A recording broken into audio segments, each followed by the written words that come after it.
مسعود کے بیانات کے لیے مفتی صاحب کے آفیشیل چینل مفتی طارق مسعود سپیچز کو سبسکرائب کریں۔ تو یہ ٹاپک مذہب کا ہے، یہ ٹاپک آپ کے یونیورسٹیوں کو پروفیسروں کا نہیں ہے، تو یہ مذہب کا ٹاپک ہے، اس لیے ہمیں بتانا پڑتا ہے۔ اب سوسائٹی کی اصلاح کے لیے ہم جب یہ بات کرتے ہیں تو میرے پاس اسلام کے علاوہ کوئی آپشن نہیں ہے، اس کی میں نے وجہ آپ کو بتا دی۔ دوسرا، اسلام کیا کہتا ہے کہ اگر اسلام کو فالو نہیں کرو گے، سوال پیدا ہوتا ہے بھائی اسلام ہی کو ہم کیوں فالو کریں، ہوتا ہے نا سوال، تو اس کا قرآن نے جواب دے دیا کہ بھائی مسئلہ سارا یہ ہے کہ وَمَن يَبْتَغِ غَيْرَ الْإِسْلَامِ دِينًا، اسلام کے علاوہ کسی اور چیز کو دین بناؤ گے، آخرت میں بیڑا غرق کر دوں گا میں تمہارا، آخرت میں کیا کر دوں گا؟ بیڑا غرق۔ ایسا چھوٹا موٹا بیڑا بھی غرق نہیں ہوگا۔ النار وعدها اللہ الذین کفروا، آگ ہے جس کا میں نے ان لوگوں سے وعدہ کر رکھا ہے جو اسلام کو فالو نہیں کرتے۔ تو اب میرے بھائی اگر گورا بہت ترقی بھی کر لینا اسلام سے ہٹ کے، تو میری نظر میں اس ترقی کی کوئی ویلیو بچی نہیں ہے۔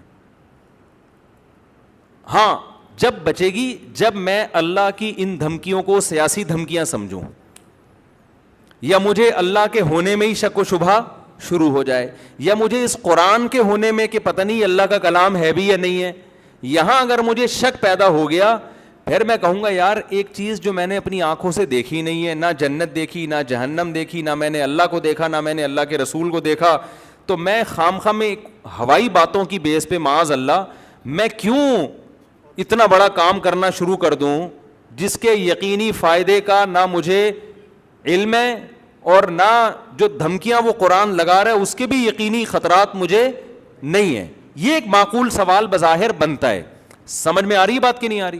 اس کی ایک مثال ایسے، ہندو اپنے پنڈت جی کے پاس آیا، پنڈت جی نے کہا یہ کرو، یوں کرو، اتنے پیسے فلان مندر میں دے دو، اتنے کروڑ وہاں دے دو، آخرت میں جو جنت کو کیا کہتے ہیں وہ لوگ، جو بھی کہتے ہیں بہرحال، گناہ کو پونا کہتے ہیں نا، پونا، گناہ کو پونا کہتے ہیں، میرا پنیا اب گناہ کو کیا بولتے ہیں؟ پاپ، اور نیکی کو پنیہ نا، پنیہ کا لفظ کہیں سنا ہوا ہے میں نے اس لیے میں کہتا، وہ کہتے ہیں کہ بھائی تم اس مندر میں اتنے پیسے دے دو اور اتنے لاکھ روپے خرچ کر دو، بیچارے خون پسینے کی کمائی سے کمائے، تو وہ کہے گا مجھے کیا ملے گا، کہ آخرت میں آپ کو پننا ملے گا، ہم پیار سے پننا کہہ دیتے ہیں، وہ جو مردی کہتے ہیں کریکشن کرتے رہیں گے اس کی بیٹھ کے، آپ کو یہ ملے منا ملے گا، چلو آخرت میں بہت اچھا سا، کیا ملے گا؟ آپ کو ثواب ملے گا، یار سیدھا سیدھا اردو میں ہی کہتے ہیں، ہمیں نہیں آ رہی ہندی، ثواب ملے گا آپ کو ان کے حساب سے جو بھی ثواب ہوتا ہے۔ تو اگر چھوٹی موٹی رقم ہوگی نا، ٹرائل بیسس پہ انسان دے سکتا ہے کہ چلو بھائی یار ٹرائی کر کے دیکھ لو، اگر آخرت نکلی، جنت نکلی، جیسے اسلام ہی کی مثال دیتے ہیں ہم، ہندو کی مثال کیوں لیں؟ مولوی صاحب نے تقریر کی بھائی مسجد کے ڈبے میں جو چندہ ڈالے گا اسے جنت کی حور ملے گی۔ اب آدمی کہتا ہے یار 500 روپے میں اگر حور کا چانس بھی ہے نا، 100% یقین تو نہیں آ رہا بھائی، ہم تو قبروں میں مردوں کو جا کے دیکھ رہے ہیں، مر کے مٹی ہو کے کیا ہو رہے ہیں، ختم ہو رہے ہیں، نظر تو یہی آ رہا ہے نا، نہ جنت نظر آ رہی ہے، نہ اللہ نظر آ رہا ہے، لیکن 1% چانس ہے کہ یار 1 ارب مسلمان کم از کم دنیا میں ہیں، تو شاید یہ صحیح کہہ رہے ہوں کہ جنت بھی ہے اور جہنم بھی ہے، تو 500 روپے میں میرا خیال ہے 500 روپے کا رسک لینا کوئی اتنا گھاٹے کا سودا نہیں ہے، ڈال دیتے ہیں، شاید اگر سچی مچی میں سب کچھ نکلا، ورنہ 500 روپے ضائع ہی ہو جائیں گے نا، کیا خیال ہے بھائی؟ آج کل زیادہ تر مسلمان نا اسی بیس پہ چل رہے ہوتے ہیں، نماز نہیں پڑھتے، جمعے کے دن نہا دھو کے ٹوپی پہن کے آ جائیں گے، یار شاید قبر سچی مچی نکلے تو ہم کم از کم جمعے کی نماز تو پیش کر سکیں گے نا، اے اللہ ہم بھی۔ وہ ایک بڑے کوئی مشہور آدمی تھے، ان کا انتقال ہو گیا، تو کیا ہوا کہ ہمارے مدرسے کے طلباء بیٹھ کے باتیں کر رہے، کوئی کہہ رہا ہے برے آدمی تھے، کوئی کہہ رہا ہے بہت اچھے آدمی تھے، ایسے جب لوگوں کی موت کے بعد تبصرے ہوتے ہیں، ایک طالب تھا ہمارا بڑا مزاحیہ سا نا، اس نے کہا نہیں بہت اچھے آدمی تھے، پکے مسلمان تھے، کہنے ہم نے کہا تمہارے پیاس کا، کہہ رہے ایک دن میں نے ان کو ٹوپی پہنے ہوئے دیکھا تھا، یعنی وہ مذہبی گھرانے سے ان کا تعلق تھا، اس کی دلیل کیا تھی، ایک دن میں نے دیکھا ٹوپی شلوار میں، شلوار قمیض اور ٹوپی پہن کے گھوم رہے تھے، ہم نے کہا یار یہ کیا، یہ کون سی دلیل ہوئی؟ لیکن بہرحال بھائی ایک جو بہت زیادہ لبرلزم کی طرف چلے جاتے ہیں تو ایک دفعہ بھی شلوار قمیض اور ٹوپی تو پہنتے ہی نہیں نا, بال خراب ہونے کا ڈر ہوتا ہے ان کو. تو اب مسئلہ کیا ہے کہ اگر 100% یقین نہیں ہوتا تو آدمی ٹرائی کر لیتا ہے کہ 500 روپے میں حور کا چانس لینے میں کوئی حرج نہیں. لیکن یہی مولوی صاحب اگر آپ سے کہیں کہ 5 کروڑ روپے اس ڈبے میں ڈال دو اور گارنٹی سے کہتا ہوں کہ تمہیں 70 حوریں ملیں گی, آدمی کہتا ہے مولوی صاحب 70 کیا 70,000 بھی ہو نا, 5 کروڑ کی رقم میں داؤ پہ لگانے, نہیں ملی تو کیا ہوگا؟ کیا خیال ہے, کیا خیال ہے بھائی؟ نہیں ملی تو کیا ہوگا؟ تو چوڑے میں آ جائیں گے. 5 کروڑ یہاں والی جو ہے وہ بھاگ جائے گی ہماری, جو اپنی حور ہے. جب سارے پیسے اس کو پتہ چلیں گے نا حور کی بھیٹ چڑھا دی ہے اس نے, تو یہاں والی کیا ہوگی؟ وہ بھاگ جائے گی. بڑی قربانی انسان ناممکن ہے جب تک اپنی آنکھوں سے یہی منظر 70 حوریں لا کے اس کے سامنے کھڑی کر دی جائیں اور کہیں 5 کروڑ روپے دے اور یہ 70 حوریں لے جا, پھر گن پوائنٹ پہ نا لوگوں سے چھین کے 5 کروڑ روپے کا انتظام کرے گا. سمجھ میں آ رہی ہے بات کہ نہیں آ رہی؟ تو اب میں اس سوال کو دوبارہ لے کر آتا ہوں کہ بھائی میرے پاس اگر یہ آپشن ہوتا کہ میں اسلام کو خدا نخواستہ چھوڑ دیتا, تو اسلام مجھے یہ آپشن دے نہیں رہا. وہ کہہ رہا ہے آخرت میں تمہارا کیا ہوگا؟ بے تحاشا نقصان. بلکہ اسلام تو مجھے کہہ رہا ہے کہ اگر کبھی موقع ملے اللہ کے راہ میں لڑنے کا اور جہاد تم پہ فرض ہو جائے تو جان بھی دینی پڑی تو آپ کو جان دینی پڑے گی. غزوہ تبوک میں ہوا نا جہاد فرض عین ہوا, بہت سارے صحابہ جنہوں نے بڑی بڑی قربانیاں دی تھیں, غزوہ احد میں قربانیاں تھیں, غزوہ بدر میں ان کی قربانیاں, پھر فتح مکہ میں وہ شریک تھے, غزوہ خندق میں انہوں نے پیٹ پہ پتھر باندھے, بھوک پیاس برداشت کی, اپنے گھروں کو قربان کر دیا.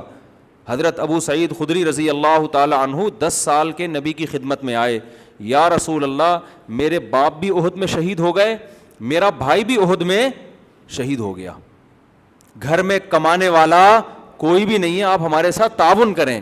بتاؤ میرے پاس اگر کوئی آتا, میں کہتا یار اس آدمی نے میرے لیے اتنی بڑی قربانی دی ہے کہ باپ بھی شہید کروا دیا, بھائی بھی, اور گھر میں اب کوئی کمانے والا نہیں ہے, میں بے تحاشا چندے کا اعلان کرتا کہ نہیں کرتا کہ یار یہ تو میرا خاص وفادار آدمی ہے. نبی نے اعلان نہیں کیا. نبی نے کیا فرمایا؟ من یستعفف یعفہ اللہ, جو اپنے دامن کو مخلوق کے سامنے ہاتھ پھیلانے سے پاک رکھنا چاہتا ہے نا, چاہتا ہے اللہ بھی ہمیشہ اس کے دامن کو مخلوق سے پاک. ہاتھ کس کے ساتھ سامنے پھیلا رہا ہے؟ پیغمبر کے. لیکن پیغمبر اپنے آپ کو بھی مخلوق کی فہرست میں لا رہے ہیں, خالق کی فہرست میں نہیں لا رہے. پیغمبر سے بڑا کوئی ہو سکتا ہے؟ لیکن نبی کیا کہہ رہے ہیں؟ میں بھی تو مخلوق ہوں. اچھا جو کمزور ایمان والے لوگ تھے ان کو نبی نے چندہ کر کے دیا, جن کا خیال تھا نا کہ یہ پکے ایمان والے, ان کو نہیں دیا. حالانکہ وہ تو زیادہ اپنے ہیں, جو اپنے تھے ان کو پیسے دینے سے منع کر دیا. نہیں بھائی, ان کی عادت خراب نہیں ہونی چاہیے. نبی سے بھی نہ مانگیں کبھی, اور صراحتاً منع نہیں کیا کہ مت مانگو, اشارے سے منع کیا ہے. من یستعفف یعفہ اللہ, جو اللہ سے پاک دامنی طلب کرتا ہے. پاک دامنی کا کیا مطلب؟ دامن رسوا نہ ہو. پاک دامنی زنا سے بچنے کو بھی کہتے ہیں کیونکہ زنا کرنے سے انسان کی عزت چلی جاتی ہے. پاک دامنی بھیک سے بچنے کو بھی کہتے ہیں کیونکہ مانگنے سے بھی انسان کی عزت چلی جاتی ہے, اگر عزت ہو. کیونکہ بہت سے لوگ کہیں گے ہم تو صبح شام مانگتے رہتے ہیں, ہمیں تو کوئی عزت نہیں جا رہی ہماری. وہ ایک آدمی کسی محلے میں گیا, آیا, کہتا ہے یار اللہ کا شکر ہے کہ میری عزت نہیں ہے. میں نے کہا اس میں شکر کی کیا بات ہے؟ کہنا اگر عزت ہوتی تو آج میری بہت زیادہ بےزتی ہو جانی تھی. آج میں نے ایسا کام کیا اس محلے میں کہ میری اگر عزت ہوتی نا تو آج میں بہت بے عزت ہو جاتا. تو کہہ رہا ہے شکر ہے میری پہلے سے سرے سے کوئی عزت تھی نہیں. تو ہمیشہ بے عزتی عزت دار لوگوں کی ہوتی ہے, جو بے عزت ہوتے ہیں ان کی کوئی عزت نہیں ہوتی. تو بھیک مانگنے سے عزت جاتی ہے ان لوگوں کی جن کی پہلے سے سوسائٹی میں کوئی عزت ہو. تو نبی صلی اللہ علیہ وسلم نے فرمایا من یستعفف, جو اللہ سے پاک دامنی طلب کرتا ہے, یعنی اپنی عزت بچانا چاہتا ہے, اللہ بھی اس کی عزت بچاتے ہیں. کیا مطلب؟ اسے بھیک کے داغ سے ہمیشہ کے لیے محفوظ کر لیتے, غیب سے اس کے لیے روزی کا انتظام کرتے ہیں. تھوڑا صبر کر لیا جائے نا, پیٹ کاٹ لیا جائے, بھائی کسی سے مانگنا نہیں ہے, تو اللہ پھر مدد کرتے ہیں. اللہ کہتے ہیں اس نے نہیں ہاتھ پھیلایا نا, اب میں اس کو لوگوں کا محتاج نہیں ہونے دوں گا, لیکن صبر کرنا پڑے گا. اور پھر دوسری بات نبی نے فرمائی, وَمَن يَتَصَبَّرْ يُصَبِّرْهُ اللَّهُ, جو اللہ سے صبر مانگتا ہے. اب سوال پیدا ہوتا ہے, اس عزت بچانے کے لیے تو بہت صبر کرنا پڑے گا. 10 سال کا بچہ جس کا باپ بھی شہید ہو گیا, جس کا بھائی بھی شہید ہو گیا, ماں اکیلی گھر میں ہے, وہ کیا کہے گی, بھائی ہم نے اپنے خاندان کے سارے لوگ تو لٹا دیے, اب ہم فاقے کیسے برداشت کریں. تو ٹھیک ہے, عزت اہم چیز ہے, صبر کتنا کرنا پڑے گا اس کے لیے. لیکن نبی نے اگلی جملے میں یہ بتا دیا, من یتصبر, جو اللہ سے صبر مانگتا ہے نا, یصبرہ اللہ, اللہ اسے صابر بھی بنا دیتے ہیں. یہ صبر بھی کس سے مانگو, خالی پیسے نہیں اللہ سے مانگنے. غربت اور مہنگائی میں جو ٹینشن ہوگی, اس ٹینشن کو ختم کرنا بھی کس سے مانگنا ہے, اللہ سے. اللہ مجھے اس پہ صبر دے, تو اللہ صبر دے دیتا ہے. اب آپ مجھے بتاؤ, اتنی بڑی قربانی, باپ شہید, بیٹا شہید, اور گھر میں فاقے, اور نبی نے بھی, حالانکہ نبی چندہ کر کے دے سکتے تھے, دوسروں کو بھی تو دے رہے تھے نا, جبکہ یہ امید ہو کہ میری مدد بھی کر سکتے ہیں, خالی ہاتھ واپس بھیج دیا. ایسے میں اگلی جنگ کے لیے اگر نبی بلائیں تو جس کا ایمان ایسا ہو جیسا ہمارا 500 والا, کہ 500 میں ٹرائل بیسس پہ آپ ایک حور کا رسک لے سکتے ہیں, تو اگر ایسا ایمان ہوتا اگلی جنگ میں شرکت کرتے؟ بولتے کیوں نہیں میرے بھائی, کبھی بھی نہیں کرتے. لیکن انہوں نے ہر جنگوں میں نبی کا ہمیشہ ساتھ دیا. بدر میں شریک ہونے والے, احد میں شریک ہونے والے, خندق میں تو کتنی ٹینشن تھی. اب آپ دیکھو اسلام کو اپنے دعوے کی سچائی کا یقین کتنا ہے, کہ اسلام بھی کوئی لچک نہیں دکھا رہا. تبوک کا جب موقع آیا نا, تو تبوک سے زیادہ سخت, اگر آپ تاریخ اٹھا کے دیکھیں, ایسا لگتا ہے کہ اس سے زیادہ سخت کوئی آزمائش کا موقع تھا نہیں. احد میں بھی لڑائی بڑی سخت ہوئی ہے, لیکن وہ تو لڑنے کے بعد پتا چلا نا کہ سخت ہوئی ہے, پہلے تھوڑی پتا تھا.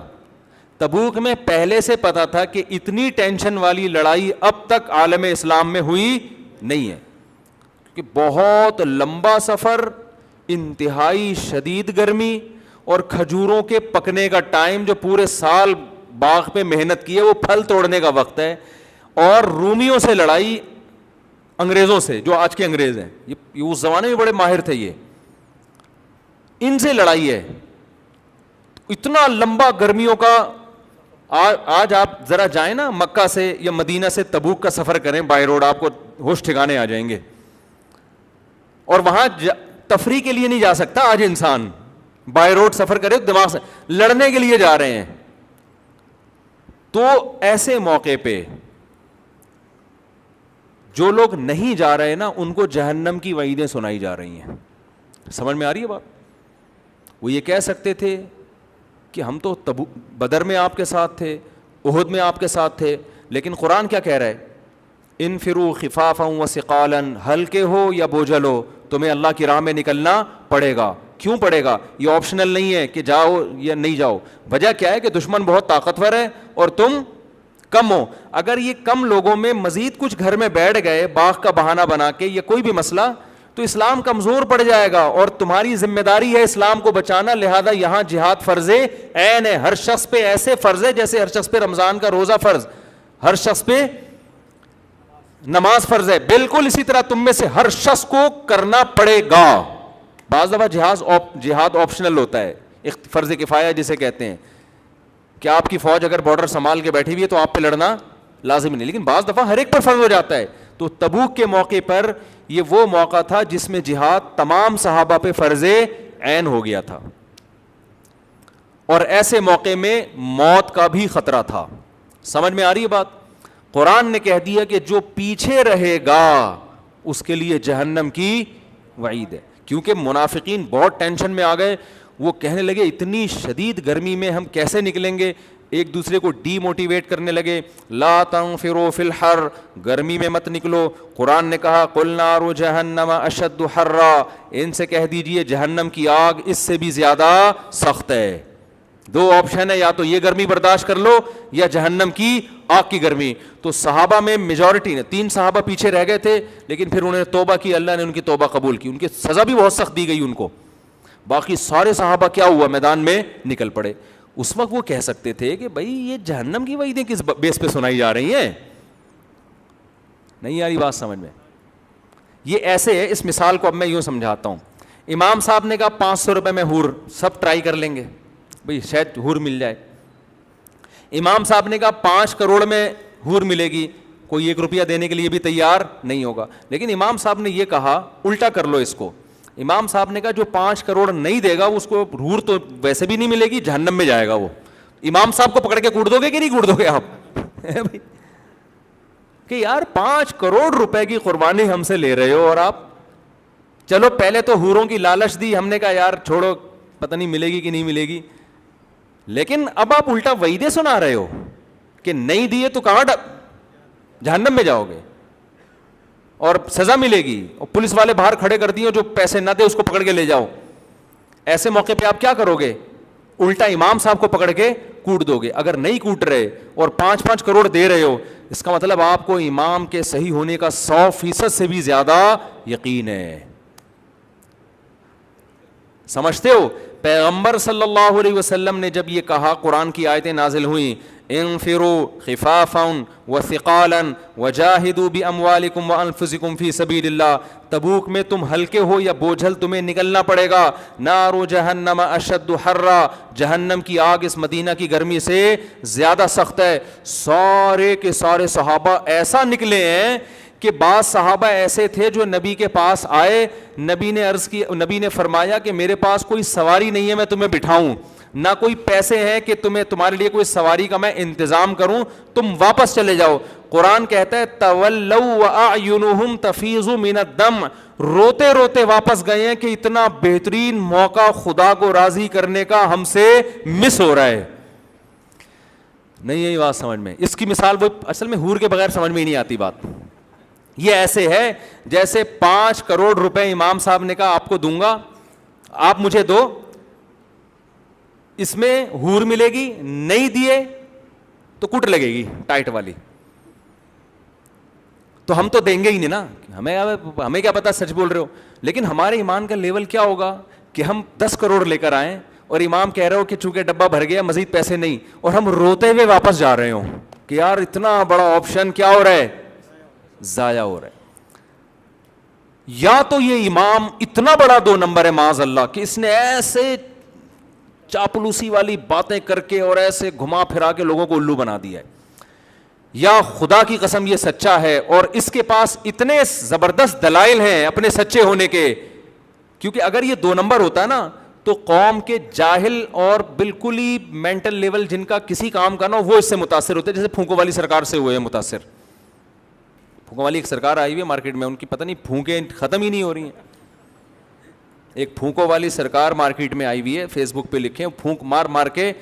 میں پہلے سے ریسرچ کر رہا تھا اتنی پھونکیں بندے کے پاس آئی کہاں سے ہیں نا, مسلسل پھونکیں مار رہے ہیں. اب پتہ چلا کہ وہ ہدیے جو نذرانے آتے ہیں نا انہی سے پھونک بھر رہی ہے. یہ گیس کا سلنڈر میں جو گیس بھر رہی ہے, کیونکہ اتنی پھونک نکل نہیں رہی ہے جتنی ہدیے اور نذرانے کے ذریعے پھونک آ رہی ہے. تو یہ روحانی عامل جو ہوتے ہیں نا, یہ اتنی, ہم تو 2-4 دفعہ پھونک لگائیں دم کرنے کے لیے, ہم کہتے ہیں بھائی ہمارے پاس ٹائم ختم ہو گیا, پھونک بھی ختم ہو رہی ہے ہماری, ٹھیک ہے نا. لیکن جب نذرانے آنا, ایک پھونک پہ اتنے پیسے مل رہے ہوں آپ کے, تو پھر انسان گیس کا سلنڈر بن جاتا ہے. خیر, تو رسول اللہ صلی اللہ علیہ وسلم کے پاس کیا موٹیویشن تھی کہ غیب کی بات ہے, نہ جنت صحابہ نے دیکھی اور نہ جہنم, لیکن جن کو تبوک میں واپس کیا جا رہا ہے اعینہم تفیض من الدم, رو نہیں رہے, بے تحاشا رو رہے ہیں. اللہ یجدوا ما ينفقون, کہ ان کے پاس پیسے نہیں ہے, سواری نہیں ہے جس میں بیٹھ کے وہ تبوک میں جائیں. اور جن لوگوں پر اثر ہوا ہے وہ ابو بکر, عمر, عثمان, علی جیسے لوگ ہیں جنہوں نے لاکھوں مربع میل علاقوں پر حکومت کی ہے. اس کا مطلب وہ قوم کے ذہین ترین لوگ تھے, قوم کے ذہین ترین لوگ تھے. تو یہ صاف اس بات کی علامت ہے کہ جس کی موٹیویشن پہ جا رہے تھے نا, جس نے جنت کا کہہ دیا اور یقین کر لیا, اس شخصیت نے اپنے سچے ہونے کے دلائل کے ان کے سامنے اتنے انبار لگا دیے تھے کہ یہ وہ امام ہے جو 5 کروڑ پہ وعید بھی سنا رہا ہے, تو جس کے پیسے وصول نہیں کیے جا رہے وہ روتا ہوا واپس جا رہا ہے. سمجھ میں میرا خیال ہے نہیں آ رہی آپ لوگوں. یہ جھوٹے نبی کے ساتھ ایسا ہو نہیں سکتا. سمجھ رہے ہو؟ تو وجہ کیا ہے کہ صحابہ نے آپ کے معجزے دیکھے, آپ کی سیرت دیکھی, ان کو یقین تھا کہ یہ غلط نہیں کہہ رہے ہیں. تو میں یہ عرض کر رہا ہوں کہ بھائی اگر یہ آپشنل ہوتا, اللہ مجھے کہتا کہ آپ اسلام کے علاوہ کسی اور کلچر کو فی الحال لے لو, دیکھو گورے اتنا کامیاب ہو گئے, وہ نکاح کا سسٹم, ایک شادی بھی نہیں ہے, تم 4 کی بات کر رہے ہو, بچے زیادہ پیدا کرو, 2 بچے ہی اچھے والا وہاں سے لے لو, بچے زیادہ پیدا کرنے سے غربت آئے گی, آتی واتی نہیں, ایک لوگوں نے مثال وہ مشہور کیا ہوا ہے. تو میں اسلام کے علاوہ کسی اور چیز کو لے لیتا, کسی بھی طریقہ حیات کو, اگر اسلام پرمیشن دیتا تو میں ضرور لیتا. اسلام پرمیشن بھی نہیں دے رہا بلکہ دھمکیاں لگا رہا ہے, کسی اور طرف کھسکنے کی کوشش کی تو شدید نقصان ہوگا.